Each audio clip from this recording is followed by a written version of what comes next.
Welcome to the Tuesday, August 27th edition of the Clemson Dubcast Game Week. Man, all feels right with the world now. I guess a little weird since it's one of those rare Thursday games in Clemson, but I'm ready. I know all of you are ready. Our season forecast, ever popular season forecast at TigerIllustrated.com came out Sunday. I was sort of torn between 9-3 and 8-4. Paul's Monday Recruiting Insider is back. Always enjoy reading that. Also, recently had a sit-down with Dan Radakovich, a lengthy sit-down, and going to have more from that later today. So this is more getting to know Dan the person, his background, some of his really cool experiences and coaches he's been around. Is really, as I said to him, I don't think we've done our jobs well enough in chronicling that, sort of his story and his background. So there will be a story from that on TigerIllustrated.com later today, and then we'll have it in podcast form later this week. Title sponsor of the Clemson Dubcast, Parham Smith Archenhold Law Firm in downtown Greenville. They have been with us from the very beginning. Blake Smith has been a good friend of mine for years, dating back to the days when he taught a law class at Clemson with Terry Don Phillips. Also, Brooke Archenhold, major Clemson fans. The forte of their firm, which is at 15 Washington Park in Greenville, is medical negligence. They represent patients and their families in medical negligence actions. Also handle all sorts of other personal injury litigation. Free consultations, Parham Smith and Archenhold. Give them a call, 864-990-4581, or go to parhamlaw.com. Want to welcome aboard to the podcast Black Acre Law Firm, sister law firm of Parham Smith and Archenhold in Greenville. Stuart James is a 1998 Clemson grad, big Clemson fan, just like the Parham Smith and Archenhold family. Black Acre gives you the representation you can depend on when you're on the home stretch, closing on your house. All those documents you're signing, all those technical aspects of it. The last thing you want is for something to go wrong at that point. Black Acre also provides services for wills, powers of attorney, durable, and healthcare. Don't put yourself and your family in a bad situation by not having these important documents. Call today for a consultation, 864-775-5400, or go to their website, blackacrelawfirm.com. That's BLACKACRE lawfirm.com. Okay, this is really kind of strange. Some of you have asked for me to be interviewed on my podcast, and makes me a little bit uncomfortable because I prefer to be asking the questions and the other person to be talking. But took those requests under consideration, and we're going to go ahead and do it. And got it. I had to get somebody. I can't really interview myself. That'd be really weird and awkward. So got my good friend Mickey Plyler to come over to the office and do the honors. So here we go. Enjoy.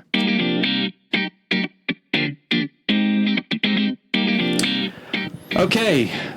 This is a little different, Mickey. I'm either really, really self-absorbed, or I've scraped the bottom of the barrel of interview subjects. I don't have any more.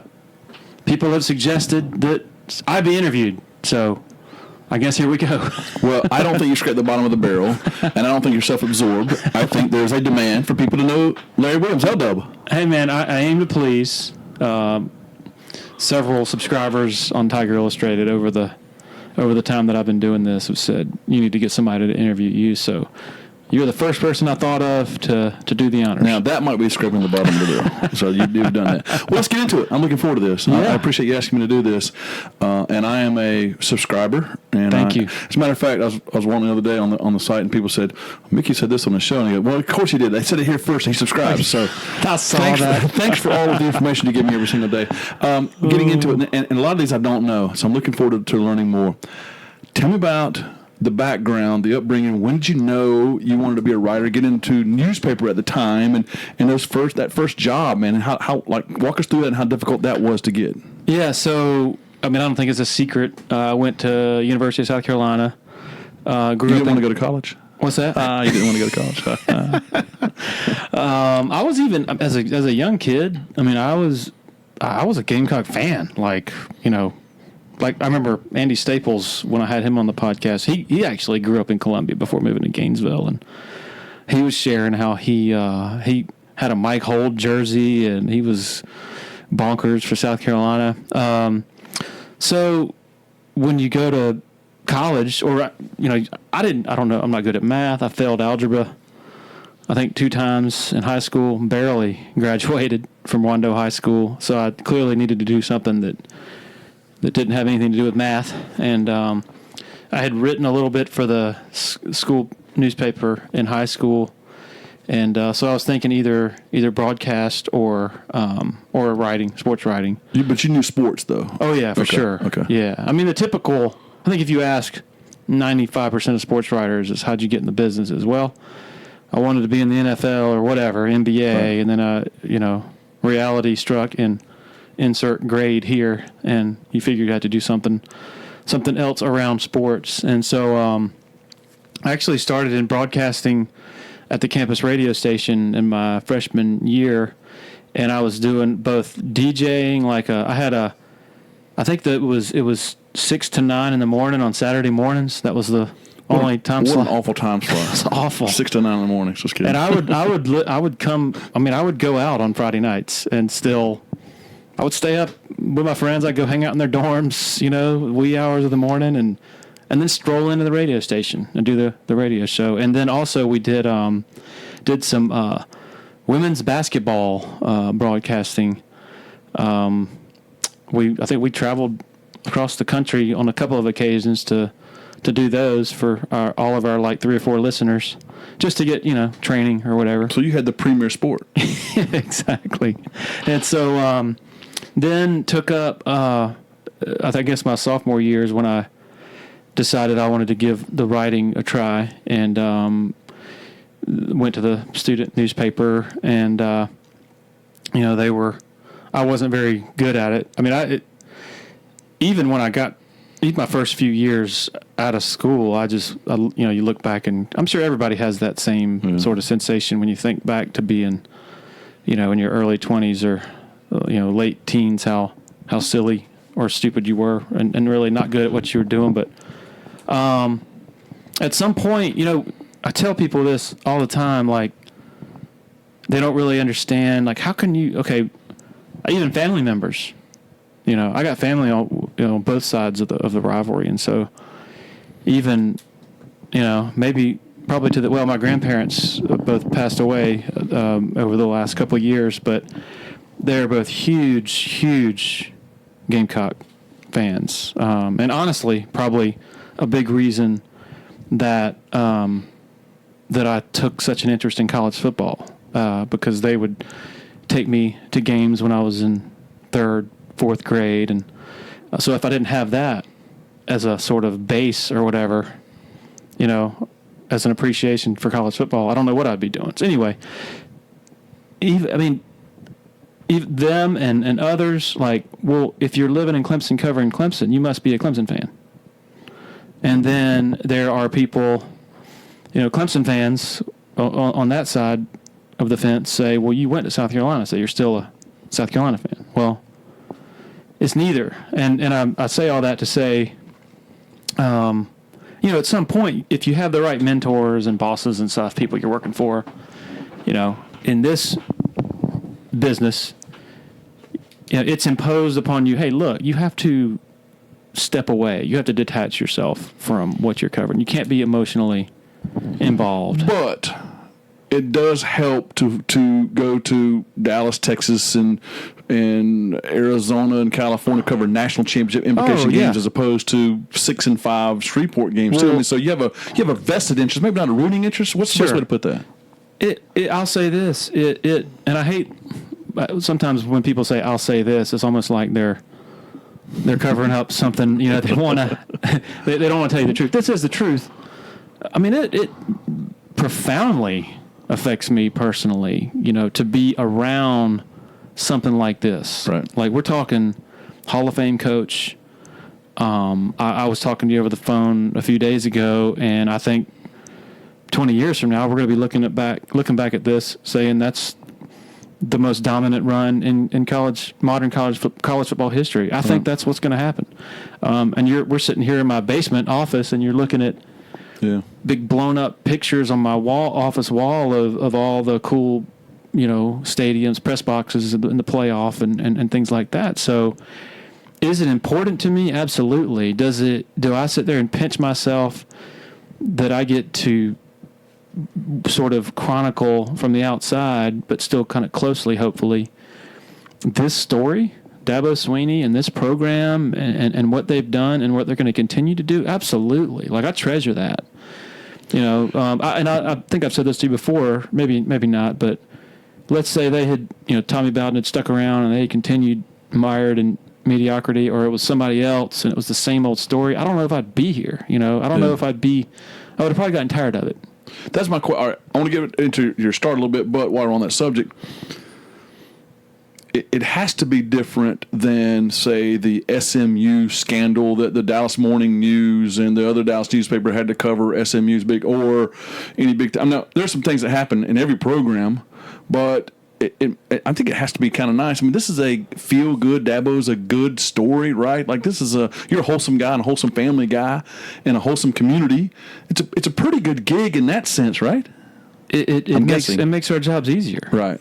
When you don't, like, I'm trying to think, like, the worst thing, at least in my opinion, and I know the opinion of others, is a bunch of coaching searches. Oh.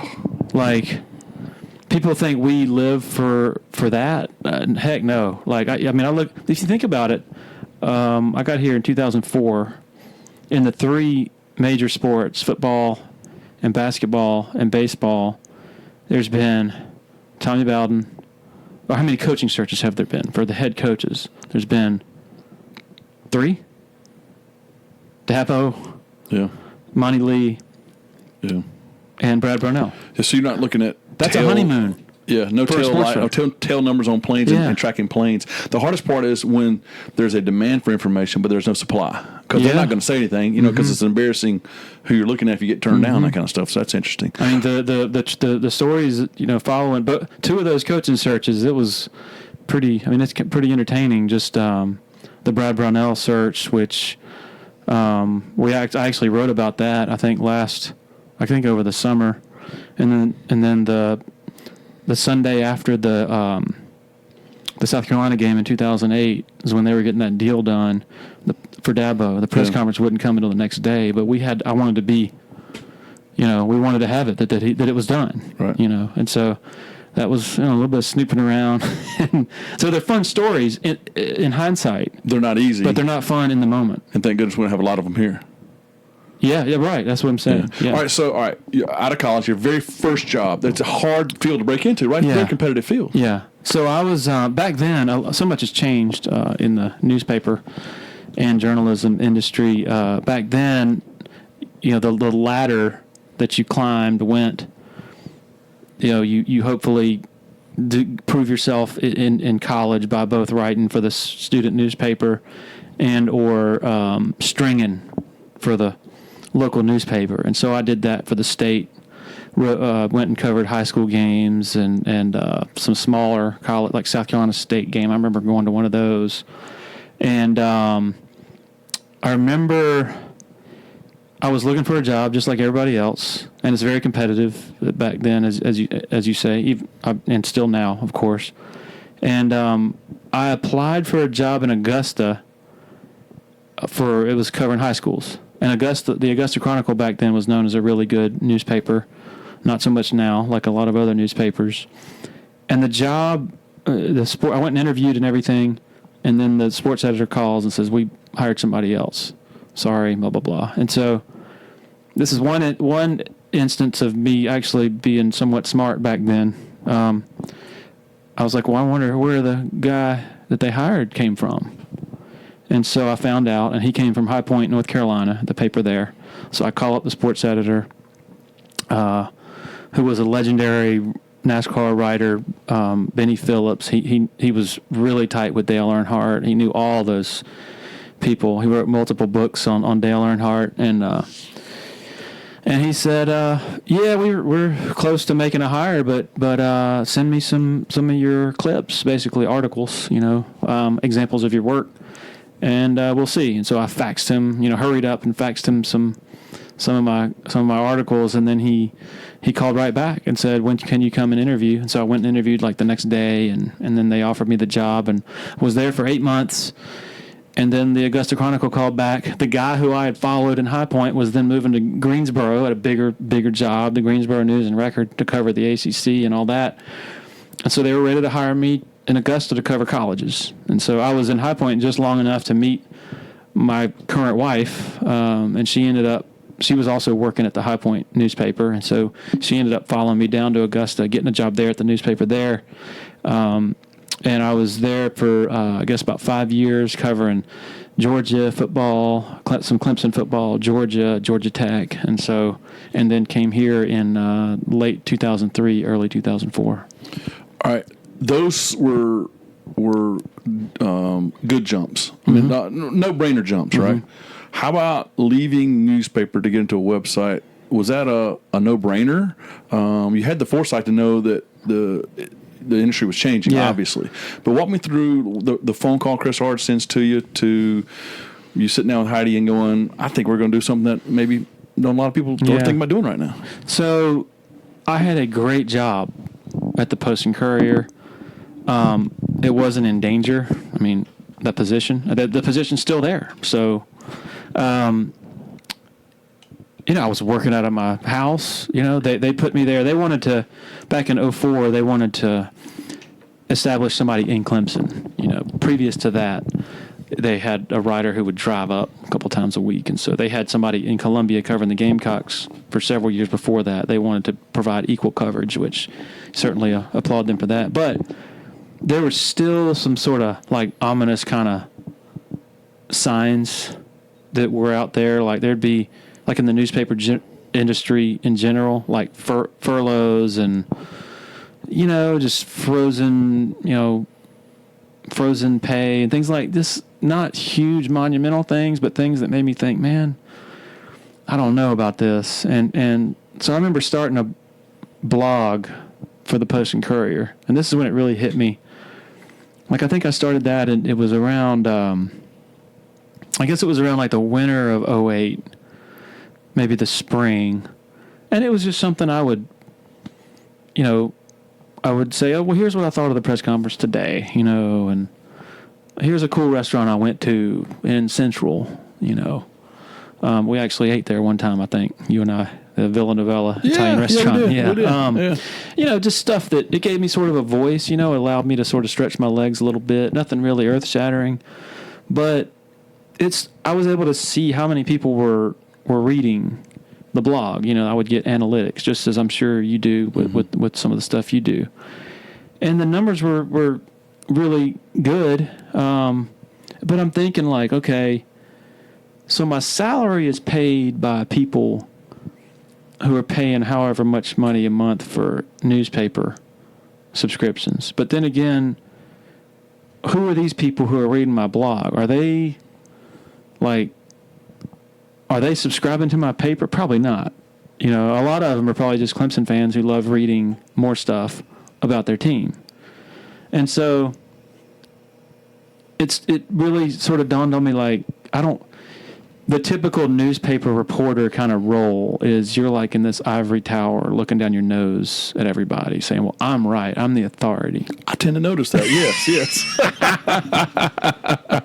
And it just kind of bothered me. There was this disconnect between newspaper readers, and the voices of the newspaper readers, and the voices of the people who were writing what those readers were consuming. And I'll never forget, I think we might have talked about this when I had you on my podcast, and I've said this several times. I'll never forget, back reading the Dog Vent, back in like 2002, 2001, and other message boards. The average newspaper person is like, what are you doing? Why are you lowering yourself to that filth? Like actually conversing, or not conversing, but trying to learn what fans are saying amongst themselves, And so I just thought, like, I don't want to be sitting here 5 years from now without a job, And so I guess this was the summer of 2008. And I just, Chris and I really weren't even that close, I mean, we were we just say hello to each other when, it wasn't like we were friends or anything, but I just I thought his website was the most authoritative there was. And And there were some other, I think Chip Brown had worked for the Dallas Morning News and had switched over to Orange Bloods. Mm-hmm. And then Chris Lowe, who's now at ESPN, had gone from the Nashville Tennessean, really respected sports writer covering the Vols, had left the Tennessean to go to VolQuest, the Rivals site there. Those two things got my attention.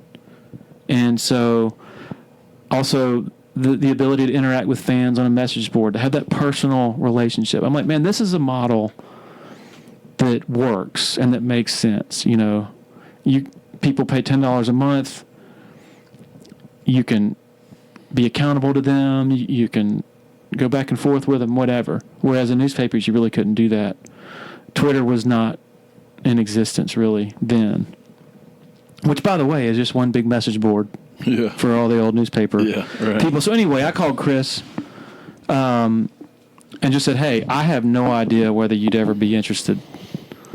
If you are, you know, if you're interested in having like a newspaper guy, just like Orange Bloods and VolQuest did, then I'd be interested in talking. And so he says, yeah, okay. And then I think, he said, we might be able to do something, you know, next year. How did he react to the $1 million salary request? I'm just kidding. So he put it off at first then? At first, and, you know, I told him that I think he got the impression that I was sort of not looking around, but just sort of gauging people's interest in that sort of addition, you know, which was unconventional at the time. And so I think my memory could be off, but I think a couple of days later he called right back and said, yeah, let's talk, you know. And so we got moving on it, and then I guess like maybe September is when I knew I was going over, and then I actually made the move right around when Dabo, right after Bowden got let go. So you and Dabo came in. You know, I'm going to give you credit for something, because there were the guys making that jump, and then there were guys jumping as college football expanded. If you remember this, and you got some friends that did this jump to ESPN from their very stable jobs too, they took the wrong fork in their road, and now have since been humbled and come back to lower jobs, this kind of thing. But it seemed like that you kind of you took the right forks.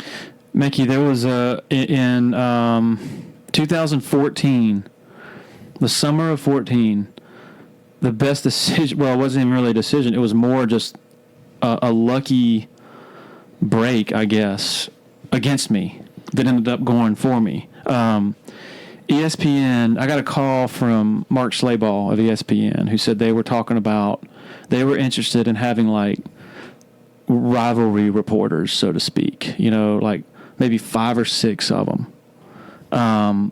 So like Florida State, Michigan, Ohio State, South Carolina, Clemson, because back then, of course, the Spurrier Dabo thing was just hot.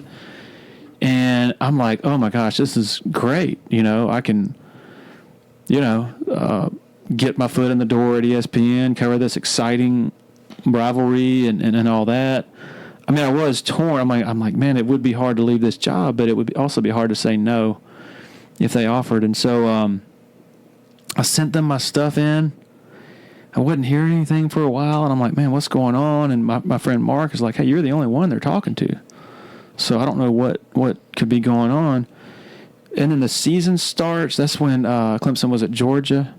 They opened it at Georgia. And I'm still like, man, you know, I don't know what's happening.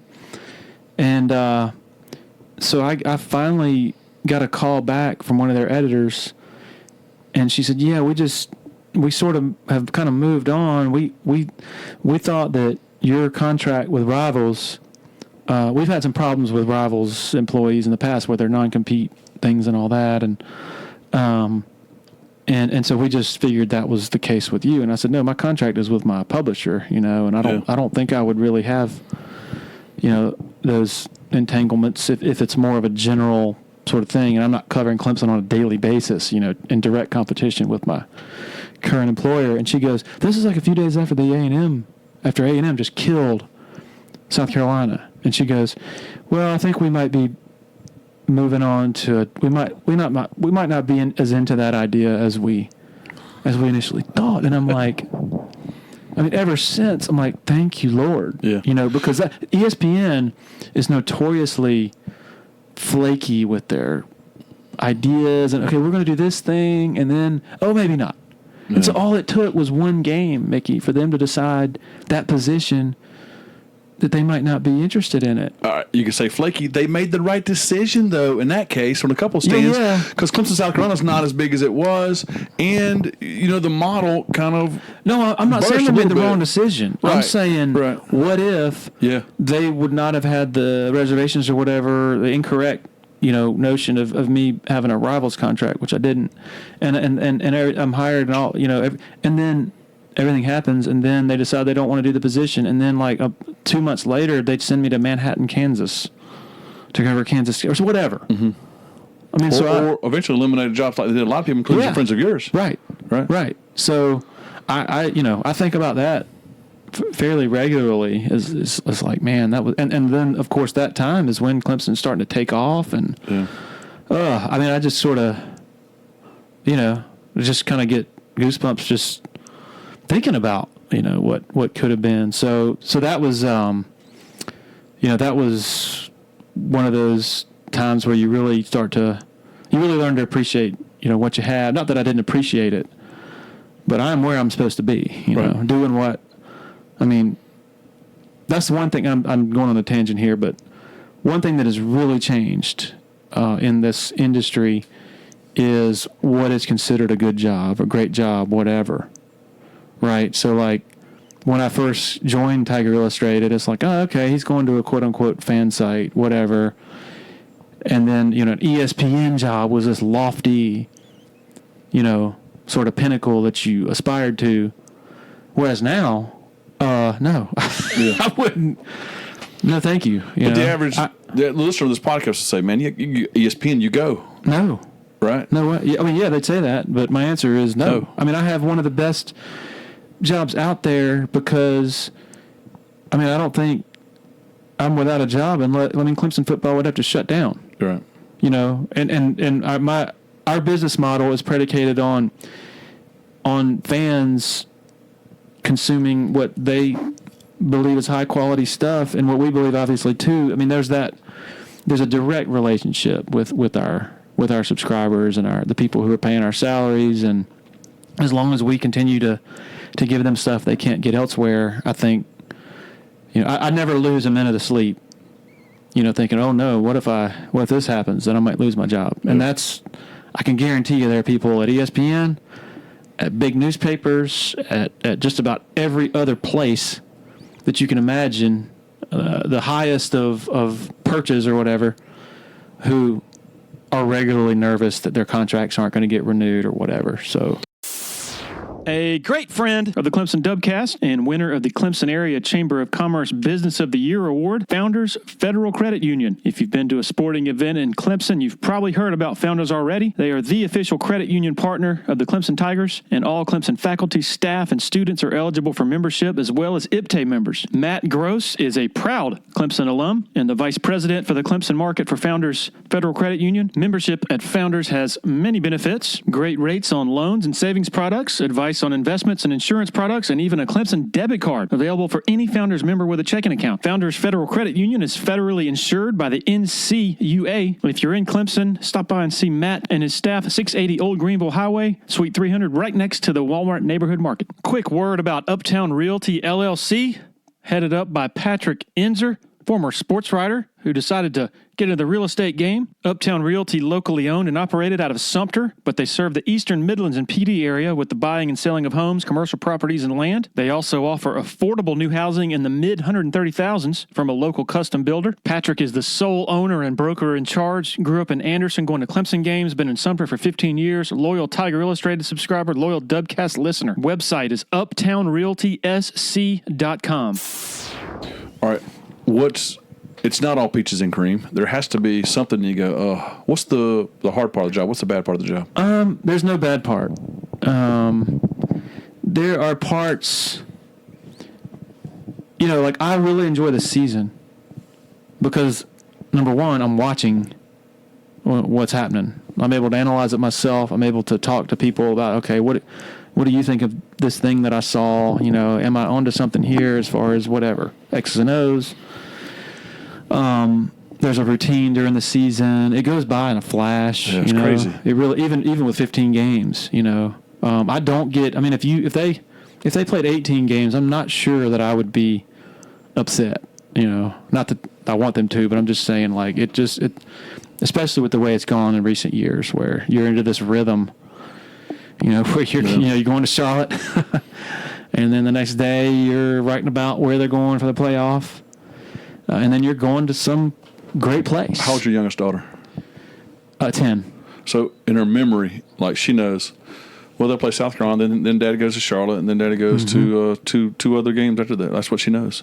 Pretty crazy, much, right? Pretty much, yeah. So the hard, I guess the there's no bad part. The harder parts are when it's the dead of summer, and I'm with my family a lot. You know, I try to make up for, you know, from August to April being gone on weekends a lot and not having that normal, you know, okay, it's Friday, now let's go somewhere for the weekend, you know, not be able to do that. I've tried to make up for that during the summer. We take a lot of cool trips, we go camping, we live it up. And so going from that to there's a period of about a week in, I guess, mid-July where it's like, here we go, you know, like, I'm not sure I'm ready to transition. And then, like, if we could go straight from, you know, the coach's golf outing or whatever and then straight to the season, that'd be cool. But that 3 weeks of camp, man, it's hard. They're controlling the message. There's a limited amount of supply of information. There's a big demand for it because people are really, really, really interested in August. But yet, it's just not that much to say or do, right?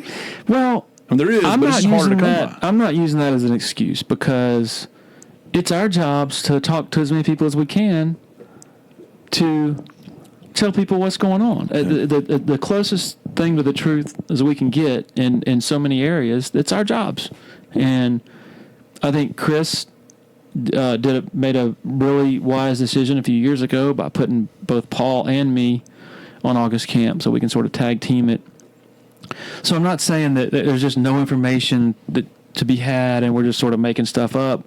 It's more just the volume of practice day after day after day after day, and it feels like the season is so far away. And it comes on the heels of total leisure time. So, and then spring football, you know, I'm not totally enthusiastic about that, is because the season's so far away, you know. But spring football's better now because there's freshmen that come in. You have something to write about with DJ coming in January now, and with Brissy coming in January now. That's better than, you know, the guys that don't want to be there, been there for 3 or 4 years with that stuff. Yeah, and I definitely don't want to create the impression that there are these parts of the years where I'm the doldrums and I can't believe I have to do this. And I definitely, you know, 98% of the time, I treasure that my job is almost all the time, almost every morning. I wake up and the first thought is, what do I want to write today? You know, like, that's pretty cool. And Chris allows you and Paul that kind of freedom. Absolutely. Which is great. A lot of leeway. Yeah. Right. Mm-hmm. All right. Where, you and I talked about this before, where's it going? This podcast, this website, the ACC network has launched. That's something new. Those models, this model, other people who are having success. I know you listen to a lot of other radio stations and a lot of other podcasts. What's the future? Video, more podcast? What's happening? You know, I'm not sure. I mean, we just saw Fox Sports, I guess, 4 years ago or so. They quote unquote pivoted to video and fired, you know, Stuart Mandel and a lot of good people. And I don't think that model has worked. You know, I wonder if this whole hot take thing is really, how long that's going to last, you know, and that's really one of the reasons I started the podcast is I'm like, okay, what do I like to listen to when I turn on your show, or whether I turn on some Alabama radio stations or even Feinbaum. It's almost always, I want to see what that guest has to say. Yeah.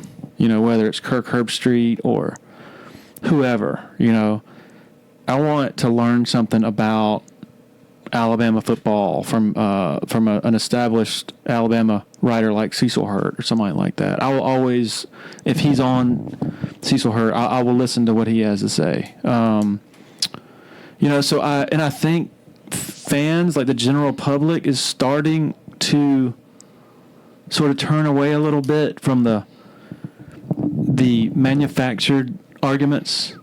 Like, okay, here it's like this crossfire approach where, all right, here we have Stephen A. on this side and whoever on this side, and it's like Skip Bayless, that was the worst. Yeah, like I don't even Feinbaum, you know, if the person who's given the take, if their sincerity like is in question, like if you listen to Feinbaum and he goes, Clemson's fans are just stupid or whatever, you know he's just trying to, he's just trolling. He's not really saying what he thinks, I don't think. And so people have asked me, like, why don't you have Feinbaum on your podcast? And I'm like, well, first of all, I don't think he'd be interested in coming on. I don't think he knows who I am. But even if he did, if I can't have a sincere conversation with somebody, like when you tell me your opinion, I'm questioning whether you even believe that opinion. What's the point? Yeah. Well, the point is we're going to troll, and you're going to talk about me, and you're going to tweet about me, and you get mad at me, and you're going to listen more. I get that business model, but that's not who you are. Right. That's not who I am. And I get it sells, but like you said, longevity wise, I'm not sure that's going to last, is it? Don't we see through some of that? I don't think so. Yeah, I think your readers see through that. For sure. Yeah. For sure. You know, there's been even some examples of, you know, in South Carolina, some personalities, not naming any names or anything, but you can tell when people are trying to make a name for themselves or whatever. You can. I think coverage-wise, there's always going to be a market for people who can tell you information about the team that they love following. You know, give them some inside stuff, an authoritative sort of view of things. And that's another way things have changed. Like before, like when I first got into newspapers, it was like there was a rule, like editors would say, or professors would say, you don't want to stay in the same place more than 3 or 4 years. You got to move on because then that doesn't look good on your resume. And I'm like, I'm sitting here now, and I have thought this for years. Like, why would I want to go to another place and start over? Like, could cover Georgia or something. You know, that's the place, you know, I love the city of Athens and all that, and it'd be cool to live there and all that. But, like, if I'm doing my job right, and building relationships and all that where I am and establishing like more institutional knowledge of who I'm covering, that's like capital. You know, I'm building my resume for the people I'm writing for. Your foundational knowledge for that specific program yields your credibility to future situations that arise. Yeah. Why would I now sort of devil's advocate, you know, some people would say, I mean, like Brent Venables. He was just fine at Oklahoma. Yeah. You know, he had to spread his wings. He had to go out on his own and get out of his comfort zone. And maybe there's something to be said. Maybe I should do the same thing. I'm not saying I'm going to, but I'm just saying there's merit to, you need to go do something else after you've been doing it for 15 years or whatever. But I just look at it as, you know, I do my job way better the longer I am at a place. You know, and that's the way it should be if you're doing it right. You don't get a lot of criticism on your board. You get some. I like you get into it on Twitter a little bit. A little bit. Like you fire back at people or other people, and you got it's a little edgy on Twitter, right? Different than message boards. It's interesting. Like a while back, I viewed it as okay. The people on my message board, they're my customers. Right. People on Twitter are not.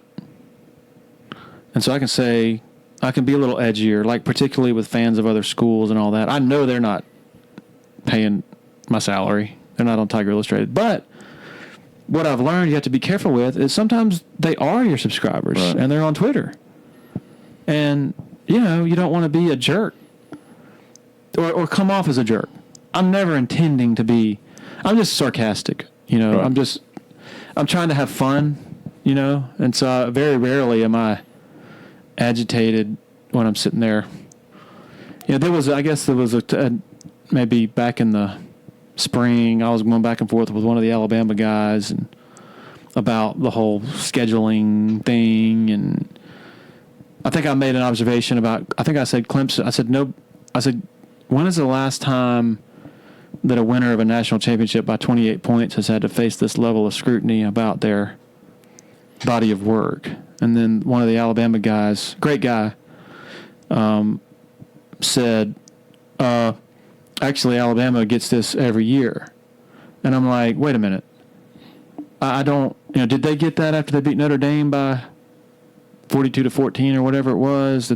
Were we sitting here last year after they won it saying that they weren't tested enough, by their conference schedule? I don't think so. Anyway, so you start going back and forth. And then, to me, it's just an example of where we are now, how we communicate social media-wise. The intent is lost when you're typing something out. Like, it's better to have a conversation face to face. But the thing that's not lost now is that people have an insatiable desire to be right, and the target moves because of that.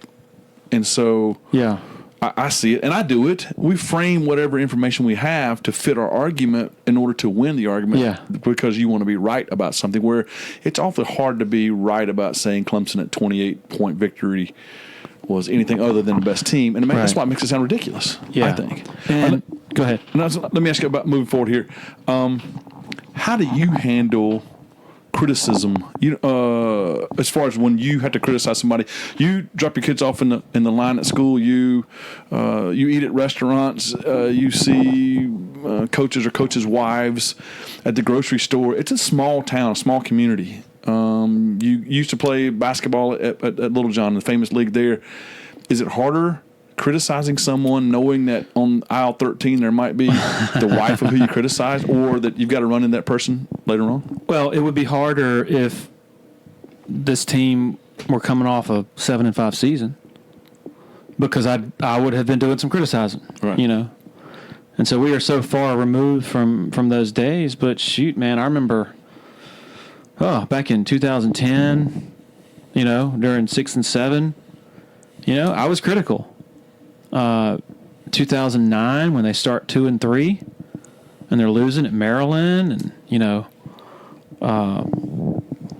before they turned it around, I was bringing the heat, and definitely excessively so, because back then I'm not thinking that Dabo is going to fail at his job, but I'm also not thinking this is a future Hall of Fame coach right here, And so I think I went, and this sort of ties back into the decision to go to leave newspapers and go to a quote-unquote fan website, is I think so a lot of newspaper people at the time were like, man, what are you doing?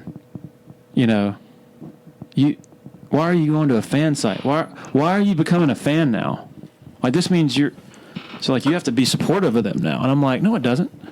Like, my boss has hired me to do exactly what I did for the Post and Courier. Why does it have to be I'm rah-rah now just because I'm working, just because I have a different person signing my paycheck? And so I think that I overcorrected. Like, I wanted to prove that I could still be that sort of hard-boiled newspaper guy. And so I was quicker to criticize, in part because of that. And also in part because the product was not as, it was a shaky product. So yes. Did I think about it much back then? No, because I'm thinking, man, that's my job. I don't really care what anybody thinks. But when you've been here as long as I have, and a lot of these, not necessarily just the coaches and their families and all that, but more like, a lot of, you go to church with a lot of support staffers and things like that. And so, yeah, you think twice. You think twice before you want to be fair in what you're writing. So, but I'll say this. On the other hand, there are so many instances today of people sort of taking pot shots from the outside, having real strong opinions about whoever, not just Clemson, and they're not bothering to pick up the phone or do any reporting on their own. There was a guy from the New York Magazine, Will Leach. Yeah, I read that. I read the first paragraph. I actually have been a fan of his for a while because he writes about a lot of different stuff, and I think he's a really brilliant guy. I already knew that at one point he moved from New York City to Athens, just decided he wanted to move to a college town, and he actually has become a Georgia fan, like a hardcore Georgia fan, just sort of latched on to them and writes about it that way. Like, it's not like he's trying to hide it or anything. And so the thing that really stuck out or that bothered me the most about that piece that he wrote from a professional standpoint is I'm like, so this guy lives 90 minutes away, 70 miles away. He could have driven up here and actually done some reporting, seen for himself, requested an interview with the head coach to ask him to see if to challenge Dabo with his notions that he had from reading a bunch of out of context quotes from Google searches and things like that. And so he could have picked up the phone. He could have called Ross Taylor and said, hey, I'd like to talk to your head coach, arrange an interview. And so what bothers me most about where we are now, about people about a lot of these hot takes is, it's not that difficult to just learn more about what you're writing about and to try to get some context. Not necessarily, you don't even have to call a coach. Call a writer, call somebody who has been around the program, somebody who's not just a total shill for the program and who can maybe help give you some perspective. One of the main reasons a lot of my favorite columnists weren't just columnists who just sat on their couch and wrote their opinion. They actually went out and did some reporting. Ron Morris was really good at that. And so I say that to say, I think I understand what it's like, I guess, for people just to take pot shots without doing any homework. And I think being around a community like this, as long as I have, has helped sort of create that appreciation, reinforce that, Mm-hmm. So I'm, if I write something critical, I'm going to be dang well sure that it's, that's a fair criticism. How did you get to be the golden boy of the message boards? I might have seen two or three criticisms ever from Tiger Illustrated subscribers about something you said. Well, if you say it, it's gold. Right. Right. I mean, you read the messages. Yeah. Can you call most of them. In the last month? How many times has someone said, "Larry Williams, that's not right. You're not right about this"? I mean, there are some here and there who not many, but it's more just joking around stuff, And you take it lighthearted. I try to. Right. And again, the same thing we were talking about earlier about, like, I don't want to talk to somebody. I don't want to have a conversation with somebody if they're not being genuine. Like, if I can't even tell whether they believe what they're saying, I think it extends to social media, the message boards and all that. If somebody's just being a total troll, then I'm just kind of like, I'm 44 years old. I think it's time to get out of middle school. So. I told you I think I told you this before. There's a great saying that the key to success in Hollywood is sincerity, and once you learn to fake it, you've got it made. So that's good. Over the 10 or so months we've been doing the Dubcast, we've developed a great relationship with the folks over at the Abernathy Boutique Hotel. In addition to being a great meeting spot for our interviews we conduct with local personalities, it's also a fantastic place to stay. The Abernathy is rolling out a loyalty savings program for 2019. After your third stay, you'll automatically be rewarded with an exclusive offer. It can be applied to future reservations for the remainder of the year. 15% off rooms, 15% off food and beverage at Taps Bar and Cafe. Learn more at theabernathy.com. All right. Give me your favorite staffs you've worked. You've covered Georgia, Georgia Tech, Clemson, South Carolina. Coach, staff, sport. Like there's this guy, and maybe something we wouldn't think of. You know what? Like that guy or that lady, she was really cool. I like that administrator. Really like that athlete or what it was. Just like being around them. So, the one drawback of working in Augusta and covering, all the things that I covered were hours away. So I'm covering things on a pretty superficial level. I'm just going in and I'm writing about a game. I'm writing about a press conference.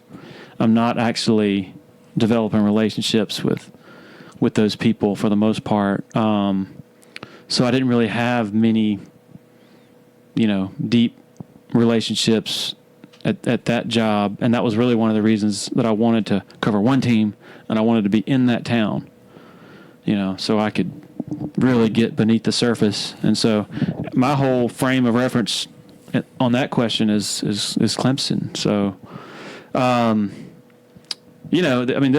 this whole staff, like the whole Dabo phenomenon has been pretty incredible. Crazy. I mean, it's hard not to put that at the top of the list. Mainly, not just because I'm around when this is happening, but also because I've been around since basically he got here, and I've known him.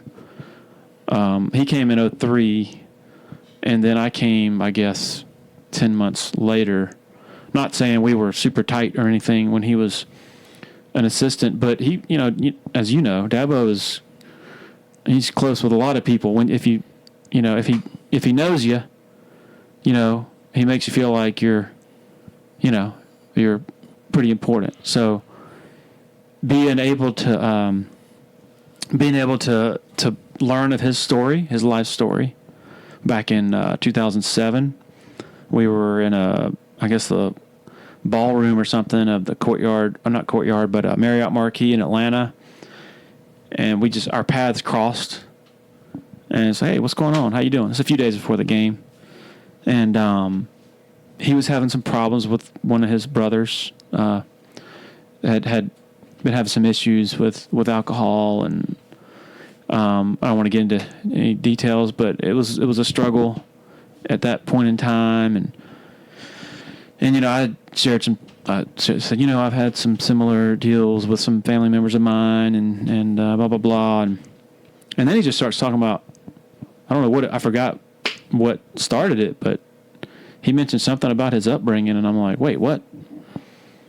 And then we sat there for, I don't know, about an hour as he proceeds to tell his life story, and at the time I just assumed that he didn't want to share it, but then when he becomes the head coach, I thought things might be different. He's more high profile, and maybe he he is open to telling it, and so that it was the week of the Virginia game that in 2008 when I pulled him aside after practice, and I said, "Hey man," I said, you shared your life story with me back last December in Atlanta, and I didn't know if you'd ever be interested in sharing it, but if you are, I'd love to be able to tell it." And he goes, "Okay." And he was, "All right, well," I said, "I know you're busy. I mean, this guy's trying to win his job, so I wanted to be respectful of that." He goes, "All right, yeah, maybe we can sit and talk, and we'll figure it out." And so at the time, I don't know what his memory, I don't know how good his memory is. And so then maybe like a week later, he had said, "Yeah, you can come over to the house. I can show you some old mementos and things like that." And I thought he had forgotten. I thought he was so in the weeds of trying to win that job. And then after a practice one night, I'm walking in my car. He goes, "Hey, Larry, you come over to the house tonight?" I said, "Sure." So I followed him home, and I'll never forget standing in their kitchen talking to him and Kathleen and little Will. I have no idea how old he was. Maybe what year? It's 2008. So he would have been in. He was about 12 years, 11, 12 years old. Yeah.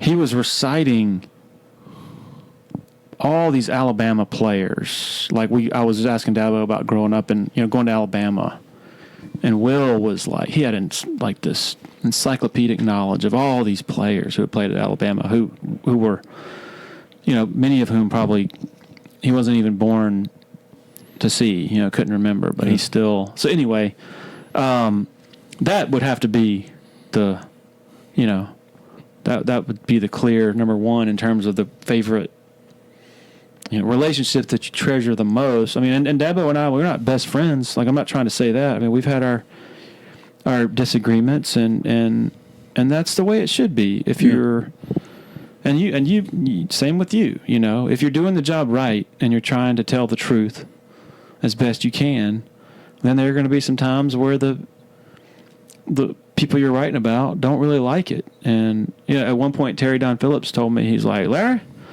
I don't always like what you write, but it's always been fair. So what you write, that's the best compliment that I could give, and I would hope that Dabo removed from once this is all over. Heck, he might even say it now.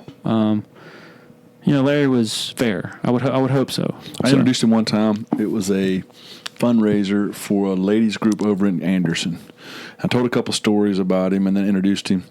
And the first thing he said was, Mickey's fair. Uh-huh. And that's all you can ask in your business, right? Mm-hmm. Now, another thing, I can remember I had someone close to me going through something in the hospital, and he called me for a night, and it was 45-minute conversation of my brother was in the hospital with some stuff similar to this, and I was like, really? And then finally, let me tell you right quick, the other day we were at practice, right? And he sees me out of a corner of his eye. This is how like authentic the guy is. Yeah. They're out there stretching, doing all their stretching stuff, and he sees me out of the corner of his eye, and he's like, and he does a double take, and he puts his finger like, be right there. You were right there with me. So he comes over and he goes, hey, man, how's that boy? Mm-hmm. And I said, he's great. I said, man, how come you tell me fatherhood's so great? I should have done this earlier. I'm 50 years old. And he goes, let me stop you right there. And he says, if you didn't know your birthday, how old would you be? And I went, 35. And I said, how old would you be? He goes, 25. I went, well, I'll be 24 then. So, it's like, so, but that's, he thought about that at that point in time. That's an authentic, yeah. Authentic how he is through all that stuff. I will say it's different, and all due respect, like, everybody knows you're a Clemson fan. I think it's a little different when the coaches know you're a fan of the, you're a supporter of the team. You think he is that? I don't think he is. Yeah, I'm not. I'm just saying in general. Might. Yeah, I'm just saying. Like football, baseball, basketball, assistant coaches, all the administrators, all that. But I don't know if I feel that way about him. I think that maybe that's just who he is. Yeah, and that's Kathleen too. Yeah, I think that's their family. Maybe I'm wrong about that. Yeah. Have a couple things. What is the what's the difference in being an author and being a writer? Because you've penned how many books now? How many? 4. Mm-hmm. That's a different process. Right? Yeah.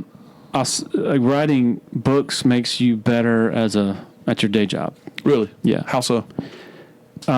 Because when you go from writing 50,000 words in a couple of weeks,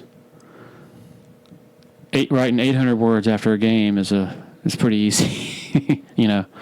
Like you do it faster.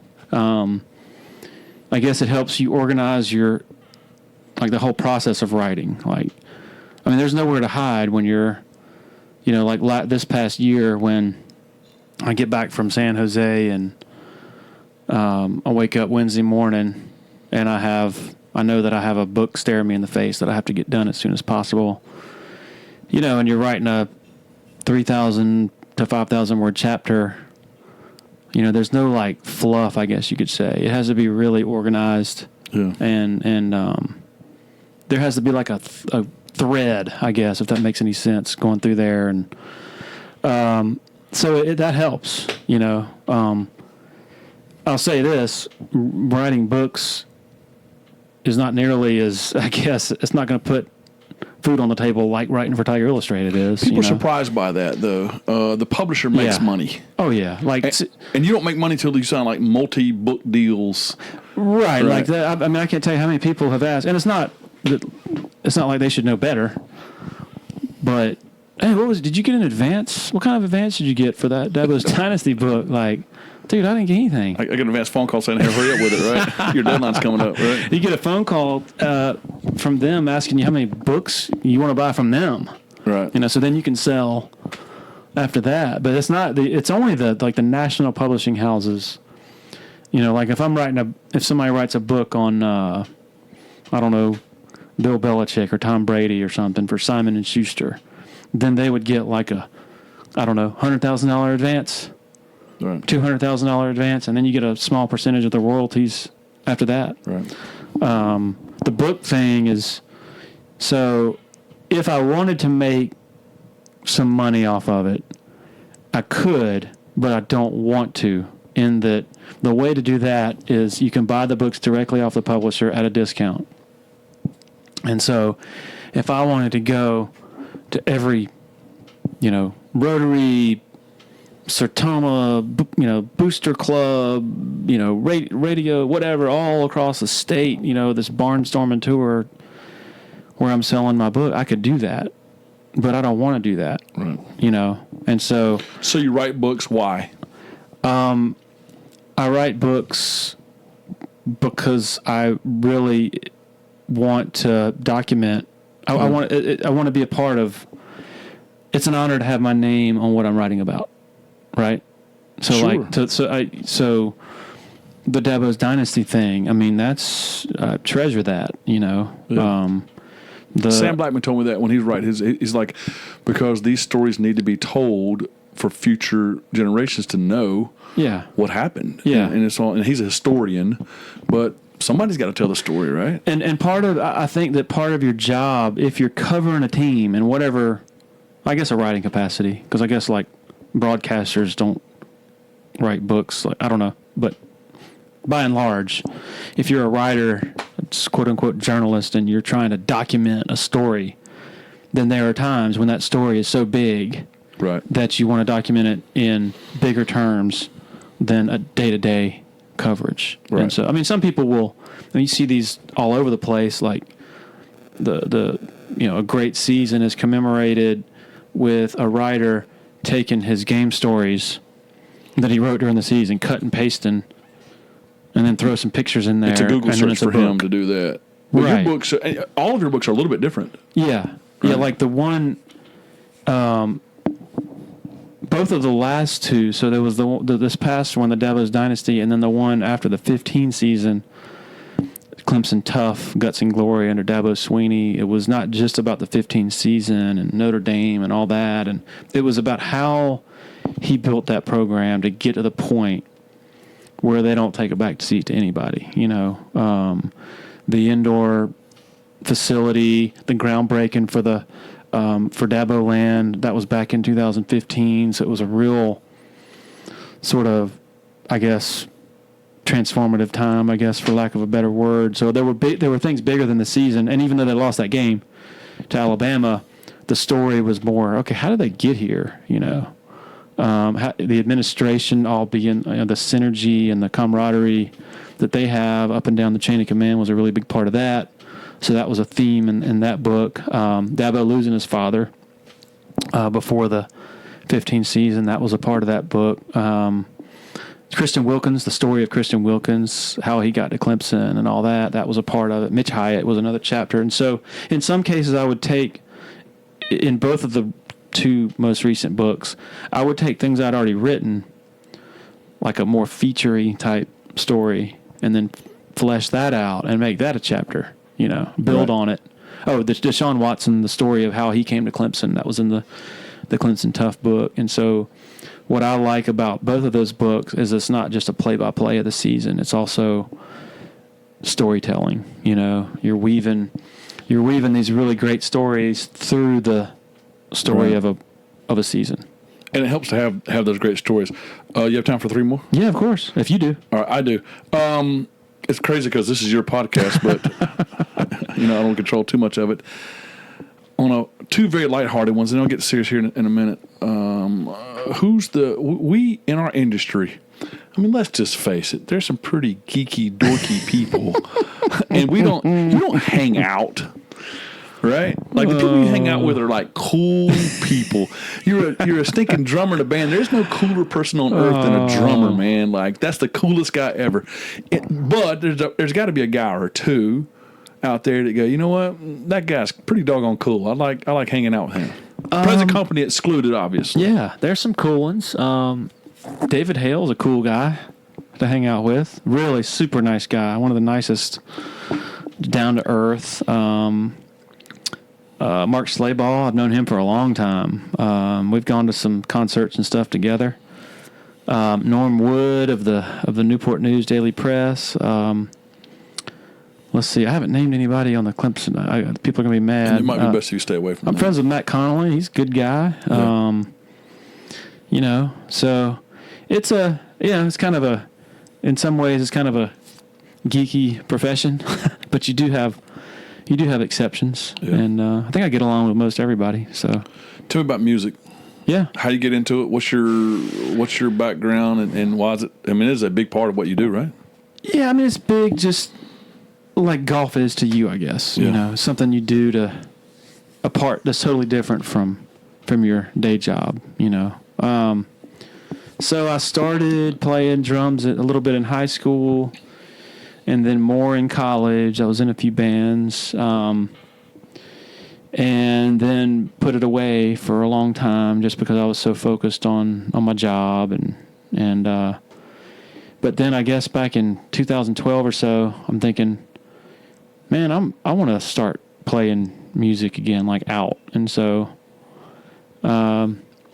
just started meeting people in various ways and got involved in a band, started one with a friend, and then in recent years, sort of like, I'm in all sorts of different sort of little. I'm in the bullpen for a few bands. Like I'm a good backup call, when their main guy can't make it. I'm a full timer in another, not full time, but I'm their main guy. And I just sang for the first time. How'd that go? Friday night. Phil Collins over here, huh? Oh my gosh. It was so a band that I play in sometimes called the Grateful Brothers. Great guys, most of them Clemson guys. I was already scheduled to play with them, and they decided they want to have a one song where everybody plays a different instrument. So most of these guys are really, really, really good musicians, and so they can pick up the other instrument with ease. And so they're like a week beforehand, one of them reaches out to me and says, or a group text, and says, "Hey Larry, we're going to do an instrument swap Friday for a song. What do you think about singing lead? And have you ever sang lead?" And I said, "In the shower." I said, I've said I sing in the shower sometimes, thinking that would like dissuade them. Mm-hmm. That was enough of a message to, okay, we need to put him on something else, maybe cowbell or something. And the response is, "Oh, awesome, sounds great. Glad you're so eager." So, oh man, I was terrified. Like I love being in the background. I don't know why. I love being in the background on my own podcast. I like asking questions and getting out of the way. And the same applies to music. Like, I don't know. I just don't like being a front man type of figure. So that was, but when it came time to do it, I wasn't that nervous. I just said, you know what? It was a Grateful Dead song called Mr. Charlie. And it was, when in doubt, yell, I guess is my only, I don't know. It was not good, I don't think. So it's a Grateful Dead song. It lasted 30 minutes. How was the voice? No, luckily they picked the one Grateful Dead song that's actually like 4 minutes long. So short and sweet. Did I told you one Grateful Dead. Yes, you've told me this like 10 times. Go ahead and say it again. I don't get it. That's all right. That's what okay. One sober deadhead say the other sober deadhead. This music sucks. Anyway, so still funny. Still funny. So you listen to a wide variety of music, but your favorites are who? Man, I don't know. It's hard to narrow it down. I mean, I love the Allman Brothers. Love the Grateful Dead. I love good songwriting. I love. I don't want to talk on too high a level here, but like jazz based kind of stuff. Like I don't listen to words, which is another reason I'm not a good singer. It's because it takes me a long time to memorize whatever it is. For whatever reason, when I listen to music, I hear like the low end, like the drums and the bass. Mm-hmm. Drums and bass work together, right? Yeah, that's what I listen to the framework of the song, if that makes any sense, and like the different changes and things like that. Like that's what fascinates me. And so both those aren't the only bands, but a number of the bands that I listen to a lot are the ones who have really sort of original sort of structure. So I don't listen to it for the 30-minute, jam necessarily as much as the written structure of the song. I have an uncle who is a very good drummer, part-time band guy. He's got a successful business, but he loves it. He's been doing it all his life, and I see him in his own little beat lab like you have here, and he rips it up, man. Like he can, a little drum solo part, he rips it up, and then I see him go on out to a concert and. He's back there, not bored, but like very. He looks just sort of. And he's laid back, and he's just like, he's a minimalist. And I would imagine that with majority of the songs, I would think that the hard part would be I can just shred these drums right now if you want me to, but man, in the current, I gotta go. Pretty simple stuff, right? Is that hard to do? Like you're. It's hard to, kind of hard to explain. I'll say this: what's hard is. And this should be fundamental to any drummer is when you're like, juiced up, like whether you're playing a song you really like or, there's a big crowd or something bigger than you're used to. You're playing a big event like Fall for Greenville or something. What's challenging is not speeding up. Yeah.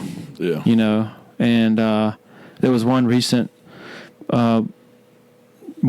gig we played a few weeks ago and, what's the Turn on Your Love Light? We played that song and it I listened to a recording of it and at the end it was way faster than it began. And but you're in control of that. Yeah. And so that's when you sort of kick yourself.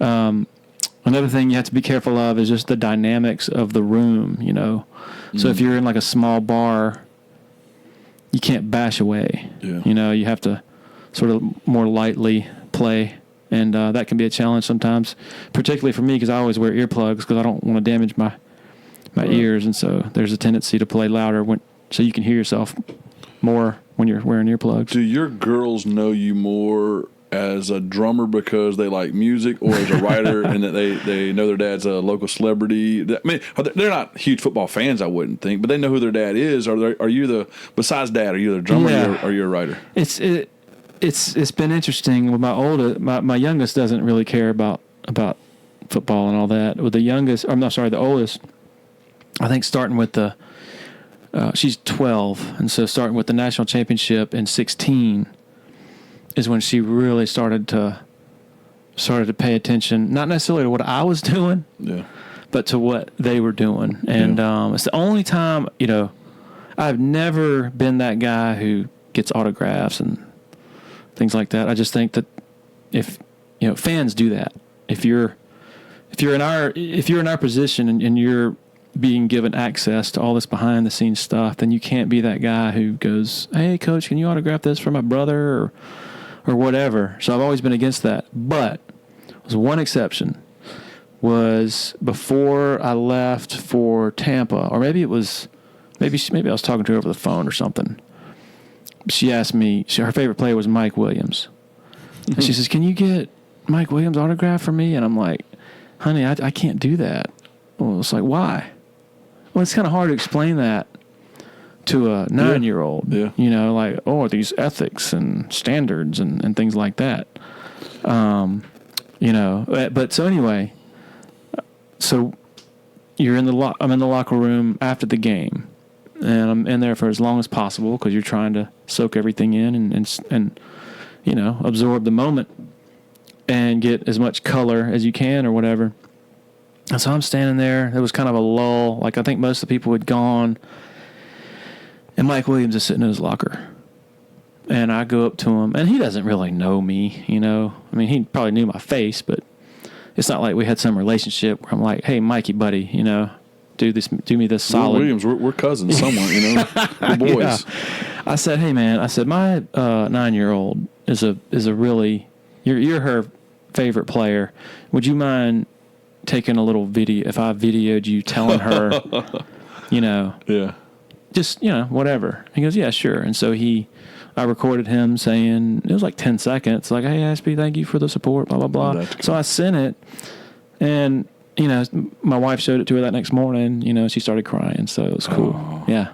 So that's one of the cool, you know, there are certain times where, you know, you that call for, or not maybe call for, but it's allowed to be a human, you know. Yeah. Those barriers that you build for yourself, you know,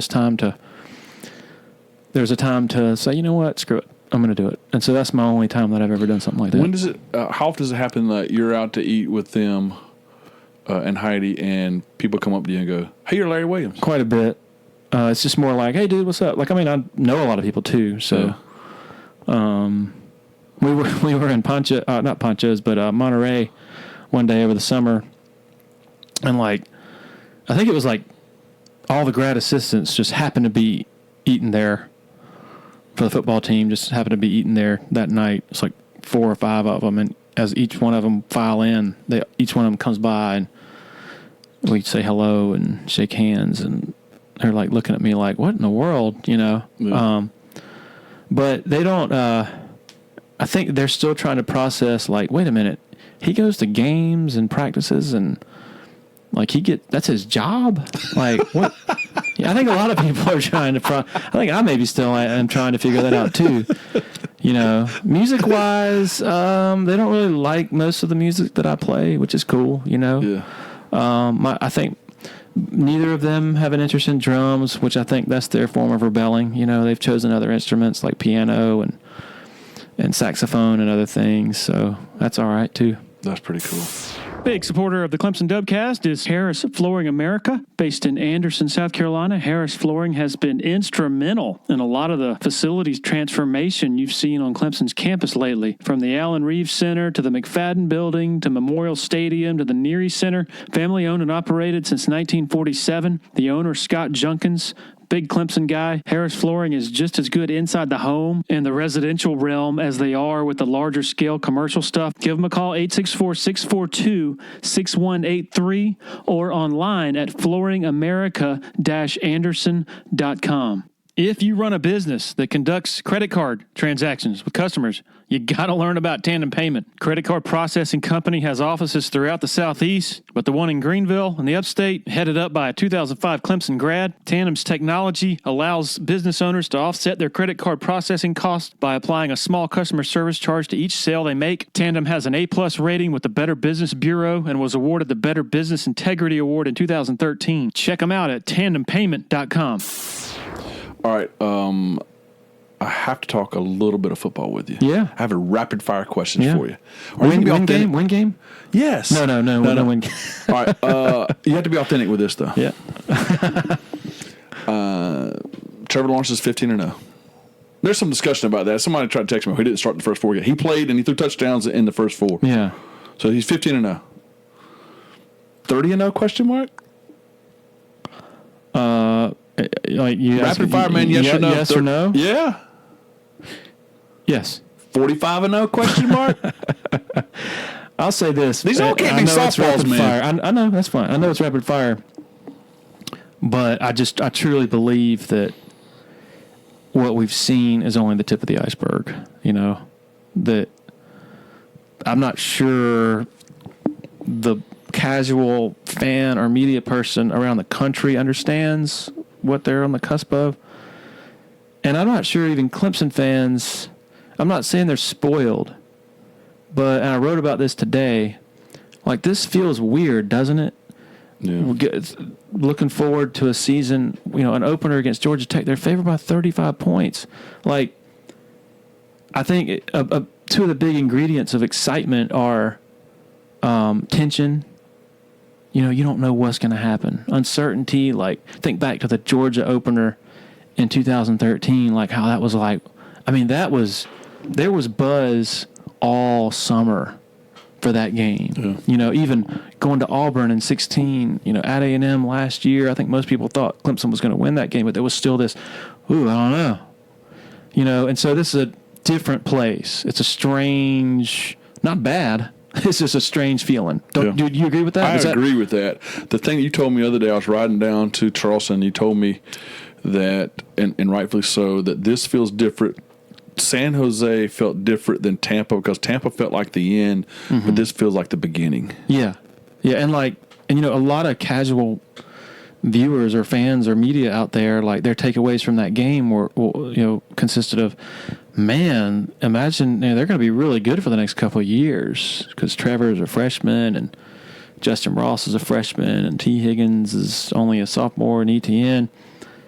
But the casual person doesn't know about at that time Joseph Ngata and Frank Ladson and then this next class. The next Goodness class. Gracious. I think now people do. Yes. Because of the high-profile commits Right. This offseason, and now most people know, like they've started to hear about Ngata, but I don't see what, like we talked about this over the phone. Give me the devil's advocate. Like tell me what's the most legitimate, but as far as, something that could I would say this. Knock this off kilter, I guess. This time, specifically in this season, this time last year, and even I would say this, January 7th at 8:19 p.m., Alabama was the greatest football team of all time, and they got shellacked. Yeah. So tell me how good Alabama's going to be. Tell me how good Georgia or LSU or Oklahoma or Ohio State, tell me how good they're going to be before I go and give you 15-0, because we don't know. Mm-hmm. I mean, I think I know how good Clemson is. Well, all I know is I look at that quarterback at Ohio State, and maybe he'll end up being good. Okay, whatever, but he ain't going to be what Clemson has. I look at that LSU quarterback, and no way. Right. Joe Burrow, and then you look at, I guess you're saying strictly this year, but this time next year, if Fromm goes pro, Georgia's got nobody behind him. If Tua goes pro. But so it's hard to go. Put it this way: Clemson was the only 15-0 team in college football history. We're talking about 30-0, but it's not an outrageous conversation, right? I don't think so. And the reason is, the main reason is the schedule is so light. Like we're at 16. Like how many close games did they play in 14, 15, and 16? A ton. There were six. How many in just 16 alone? I wrote it down earlier because I wrote about it. Was it 8 games decided by 8 points or less, or something like that? Yeah, but this team's better, and I make the statement. And people that's think what I'm crazy saying. when I say the it. Team's better. Yes, and the schedule is not as rugged as it was in 16. That's a decent point. We're getting off your podcast talking about you, but I'm interested in this. And I hope the listeners are as well. I made the statement: the schedule doesn't matter. Right. Because you just beat number 3 team in the country 30-3. You beat the number 1 team in the country 44-16, and so you just saw number 8 in the country Saturday night that didn't look very good. Correct. And the number 11 or 12 teams coming in here in 10 days or 15 days from now, and 13 days from now, whatever, and they're going to be a 17, 18 point underdog.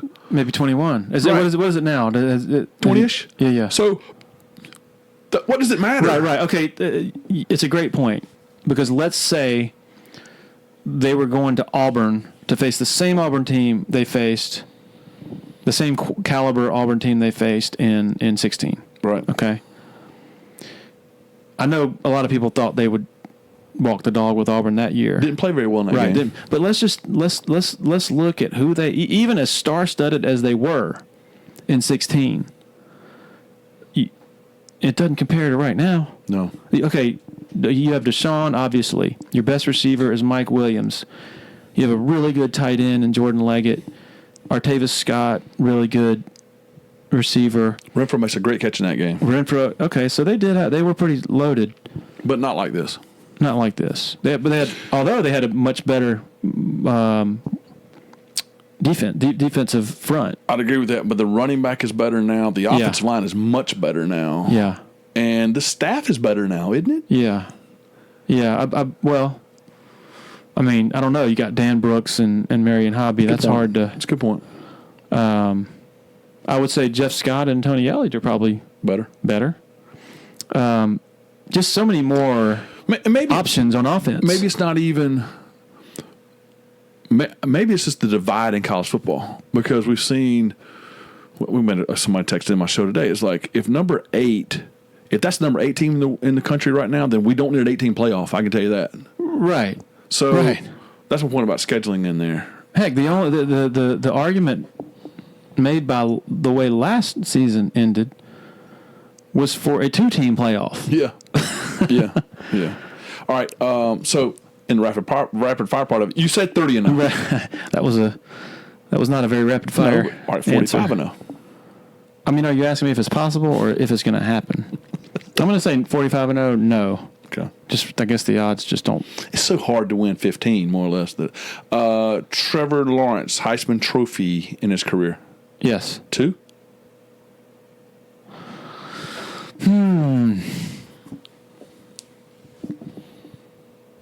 Sure. I mean, good gosh, think to next year. They got to replace the offensive lineman. But other than that, and ETN, assuming he goes pro, which I think he will. Okay, Larry Williams is telling me that he's going to win 2 Heisman trophies, and how many national championships is he going to win? Trevor Lawrence. I asked this question of everybody on my podcast, almost everybody in the next 5 years. How many championships are they going to win? Let's do Trevor Lawrence first. If Trevor Lawrence wins 2 Heisman trophies, and he's won 1, how many national championships? He won 2 or 3? Or 1? 2.5. Okay. The greatest football player in college football history? That's what I'm getting at when I say we're going to look back. Yeah. I'm not sure, even though Clemson is vastly appreciated widely, especially by their own fans, I'm not sure people even have a sense of it being greater than even their notion of great is right now. Does that make No, it makes a great sense. That target moves. That metric moves. Yeah. All right, final one for you. Mm-hmm. How long is Dabo here, and how many national championships does he win here? What's your over-under for both of those? I gotta stop doing these interviews. No, it's not. Look, they're all softballs to this point. I got to throw a little hard outside splitter. I have to preface that this is not based on any information. Like nobody's told me. Nobody knows. I think 10 more years, and then he goes and does something different. Maybe. All right. Like not even NFL, like something non-football. He has 2 national championships now. He's going to coach 10 more years. When he walks away in 10 years, how many national championships will he have? Total? Yeah. 6. I mean, can I ask you? Yeah. 4. So 4 more. Yeah. In 10 years. Yeah. And you know, the hard part of that argument is I went back and looked 10 years ago. It was, go back and look at what the AP top 10 was. Yeah. Like there's like Cincinnati or something, and there's some I don't even know what it is right now, but I mean, you look at it and it's like a bunch of teams that are just totally irrelevant right now. So I don't know what the landscape's going to look like, but that's different, Larry, because the haves and the have-nots, the chasm keeps getting wider and wider and wider, where there was more parity 10 years ago. So now it's so much easier for Clemson and Alabama, so much easier for Georgia and Oklahoma and all those things. Well, you mentioned Clemson and Alabama. I would say, though, Clemson is in such a good place in the ACC. Yeah. Like, I think Alabama, even though, they've obviously just crushed the rest of the ACC to this point, A&M, yes, I think is going to be hard. I agree with that. To keep down. LSU, whether with or without Ed Orgeron, things are looking pretty good for them now, recruiting wise. Can go either way though on that one. Yeah, you could. Not sold. Wouldn't be shocked if it went either way. Right. Auburn, Georgia, of course, had a great chance to beat them the last 2 years. I'm just saying, I think everybody knows I don't buy Alabama just had it so much harder last year and they were tired and blah, blah, blah. But what is legit is when you're in a conference and, 80%, 85% of that conference thinks about football 365 days a year. How can we get better in football? It's different. There's more resistance. There's more possible resistance than there is in the ACC when you have these bunch of sort of, and you're on top. And the way they've constructed this thing, it's going to be hard for them to relinquish any of it, because I think Dabo is one of his many great strengths is being a visionary and not sitting still. I'm rambling. No. I interviewed Dan Radakovich last week, and we were talking about Dabo and Dan going to dinner in January, I guess, or not to dinner. They had a meeting in January of somewhere 2013, right after Radakovich got here, and that was when Dan said, "How can we get better? What can we do to get better?" And they, granted, they were coming off an 11-win season in 12 and a 10-win season in 11, and that's when Dabo sketched out the idea on a napkin of the Allen Reeves football facility. And think about how huge it was then. Okay, this is 2013. They just got into the indoor practice facility. Yeah. Okay, so that felt like a big deal. And the West End Zone was only 4 years old. That was a nice place to be in at that point. But he's thinking 5 years down the road. Okay, well, now we're sitting here in 2019, 6 years down the road. Look at the schools out there that are still trying to figure out.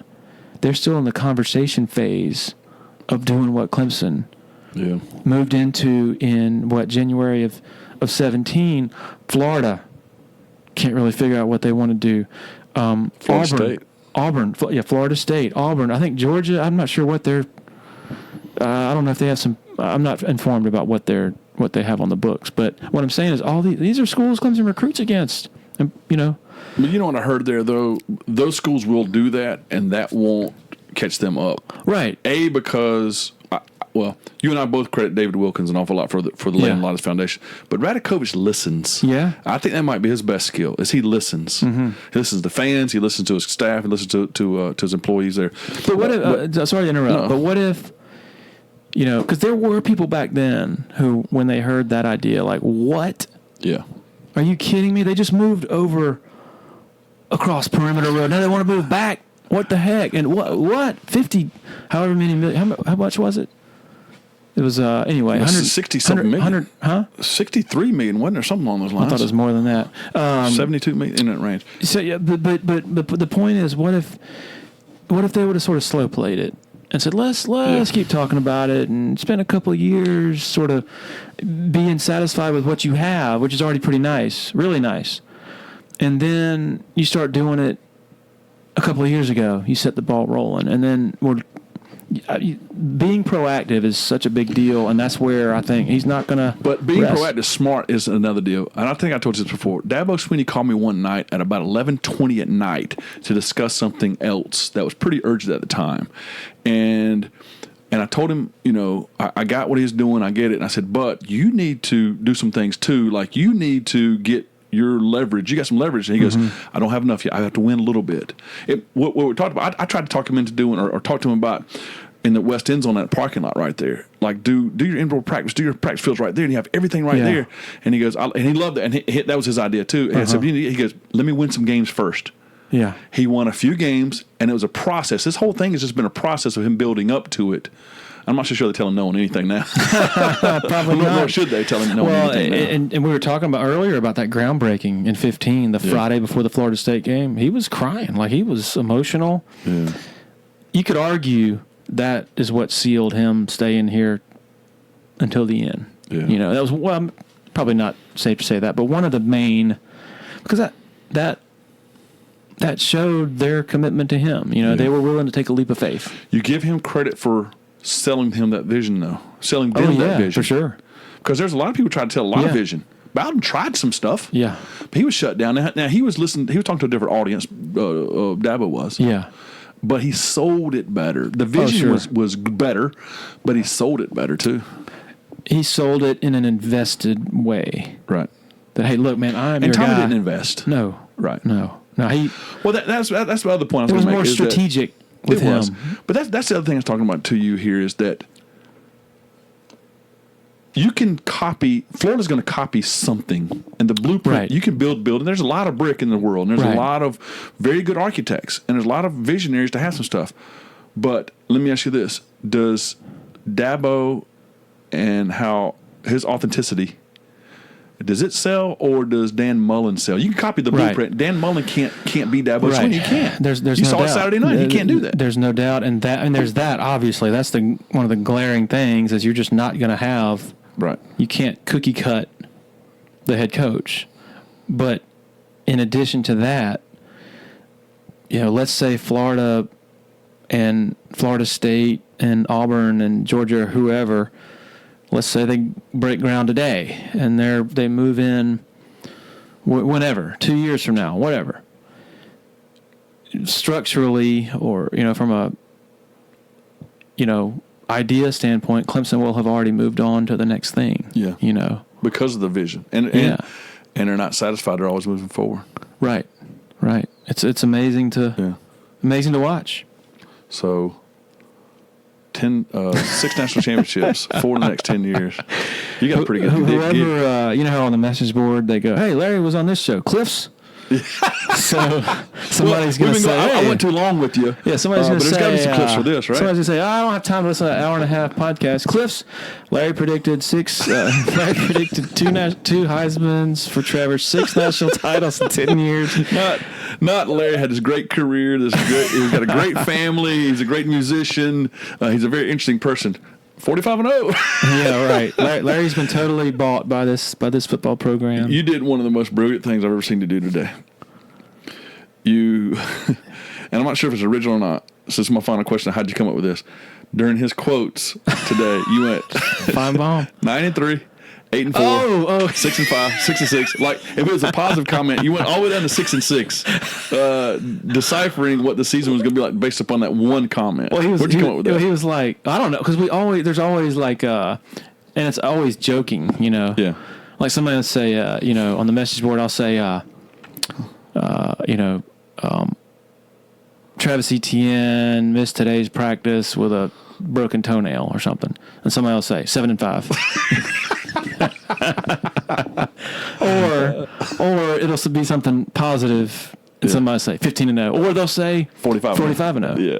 And so then today, Dabo's like, we just don't know anything about these guys. I mean, at quarterback, he's a really good player. I don't have any film on him, but so he said he's a good player, even though he hadn't watched any film on him. And I'm like, and you went 9-3 to 7-5 or 6-6. Yeah, I just kept descending. I thought you were talking about the Feinbaum thing. Did you hear that? I did not see this. So he was being asked about the ACC network, and he was like, he said, we finally got our own network. We finally have something where they can talk about the ACC all day. He goes, people complain about the SEC network, how they're biased toward the SEC or whatever. Well, that's their network. They're supposed to be. Yeah. Well, now we have that. And so then I felt the appropriate follow-up was, who's going to be the Feinbaum of the ACC? And he goes, well, I think you should be. And so... Anyway, you should be. I asked, my follow up was that because of my hairline or anyway, I would shave my head if they asked me to be there. But you're too authentic and you don't troll enough. But it's interesting you say, because I was thinking about this earlier. I mean, I think the answer is Wes Durham and Mark Packer are the sort of quote unquote Feinbaums of the ACC. But I don't know this. This is total spitballing. I'm guessing that the ACC, which has always considered itself sort of like above the fray, that they deliberately choose a more sort of dignified, genuine pair. They're not going to lower themselves to, to what. And part of what Feinbaum is a product of the demographics. Yes, I mean, what would the equivalent of Phyllis from Mulga be in the ACC? Would it be Rutledge from Chapel Hill? Thurston. Winthrop? You do know, I think we talked about this before, that when West Virginia was being proposed for the ACC, that there were several presidents that shot that down because they did not want West Virginia fans on their campuses in the fall, on Saturdays in the fall. Crazy. I've always thought, and some people have told me this, that getting Louisville was sort of that was their acknowledgement that they messed up by not in West Virginia. not getting West Virginia. I don't know that for a fact, but it makes total sense to me. I think Louisville, under the old regime, I can see that. There's hope that post-Patino, post-Petrino, new president, new AD, new staff. I'm hoping, because Louisville people are nice people, but we went up there. I've been there 2 or 3 times now, and it wasn't a nice people. They were really nice on a Friday, and game day it was a old nasty crowd. But I think that's because of who their coaches were, who their AD was. But from that to the environment to the city, nobody who has been to Morgantown for a game and Louisville for a game can tell me that Louisville's a better fit culturally in the ACC than West Virginia. Do you agree? No, I agree. I agree on that. No, but the biggest argument is that's a conversation. Pittsburgh, Syracuse, and Boston College is not a conversation. Right. Agreed. Makes no sense whatsoever. Right. We were sold the bill of goods that is the TV market. But I remember my very first trip to Boston. We go up there and go to the Red Sox game that night, and we come home and watch the sports thing. Hey, they're going to preview, like we do here, we're going to preview Clemson, Boston College, but it's Patriots, Bruins, Red Sox, and no one cared anything about Boston College football. Well, the droves of Clemson fans who have made that trip, and I would argue that it's a good addition just because of it's in Boston and it's a good trip to make. But the droves of Clemson fans who have been up there and spent days in the city, how many Boston College shirts or hats do you think they've seen? You could probably count them on one hand. Yeah. Hey, what are y'all doing here this weekend? Yeah. What's all this orange here? I get this one. Yo, here football game. Clemson's playing. Who y'all playing? Well, Boston College. The Patriots. And there's a lot of colleges to their defense. There's a lot of colleges there. But true. We're not playing Amherst. We're not playing MIT. Right there. Might be just the same, maybe through all that. I've enjoyed this. Yeah, thank you. This was a spur. Like, I just woke up this morning. I just sent you a text. Hey, Wild Hair, I've been asked about somebody interviewing me, so would you be interested? So I really appreciate you altering your late afternoon, evening routine with the... It was a pleasure. I learned a lot. Thank you. Yeah, I enjoyed it. Thank you, man. I really appreciate it. I guess I need to close it out. Or maybe we'll just hit stop right here. All right. Thanks, Mickey. Thank you. Okay, that was different. I guess we could say there's a first time for everything and a last time for everything. That'll probably be the last time you hear me being interviewed on my podcast. We'll get back to the better format later this week with our sit-down with Dan Radakovich. Should be fun. Really appreciate Mickey for taking the time to do that. Also appreciate all of our sponsors, including title sponsor Parham Smith & Archenhold Law Firm in downtown Greenville. Thanks to everybody out there for your continued interest in listening. And we'll be back later this week, going back to our normal in-season, twice-a-week frequency of podcasts. So hope y'all enjoy that. Everybody have a great week. Cheers.